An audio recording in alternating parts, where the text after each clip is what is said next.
नमस्कार, मी तृप्ती पालकर. आपण पाहता एनडीटीव्ही मराठी. दुपारचे 12 वाजतात. आतापर्यंत घडलेल्या सगळ्या घडामोडींचा आढावा घेणार आहोत. सुरुवातीला एक नजर टाकूयात हेडलाईन्सवरती.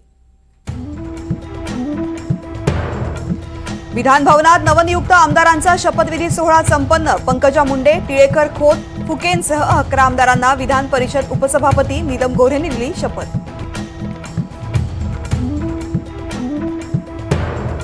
महाराष्ट्राचे राज्यपाल म्हणून सीपी राधाकृष्णन यांची नियुक्ती. हरिभाऊ बागडेंकडे राजस्थानचं राज्यपालपद, तर झारखंड, हरियाणाचेही राज्यपाल बदलले.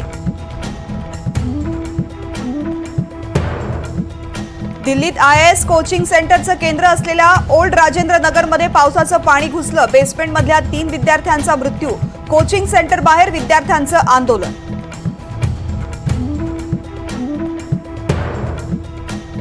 एकनाथ शिंदे, अजित पवार हे नाट्यसृष्टीमधील मोठे कलावंत. पत्रकार परिषदेद्वारे राऊतांचा हल्लाबोल. नीती आयोगाच्या बैठकीत ममता दीदींचा माईक बंद करणं चुकीचं असल्याचं राऊतांचं विधान.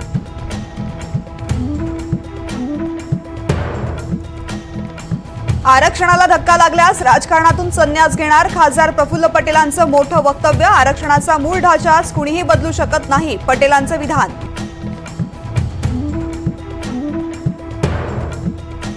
तरुणीच्या हत्येप्रकरणी उरण शहर आज बंद. हत्येप्रकरणी आरोपी दाऊद शेखचा शोध सुरू. पोलीस कर्नाटकला रवाना.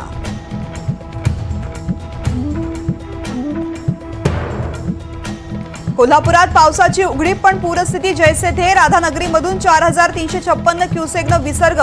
पंचगंगेची पातळी 47.8 फुटांवर.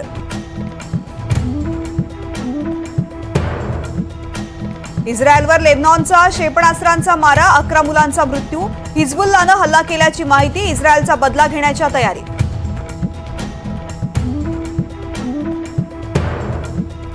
जम्मू काश्मीरमध्ये गाडी दरीमध्ये कोसळली. 5 मुलांसह 8 जणांचा मृत्यू.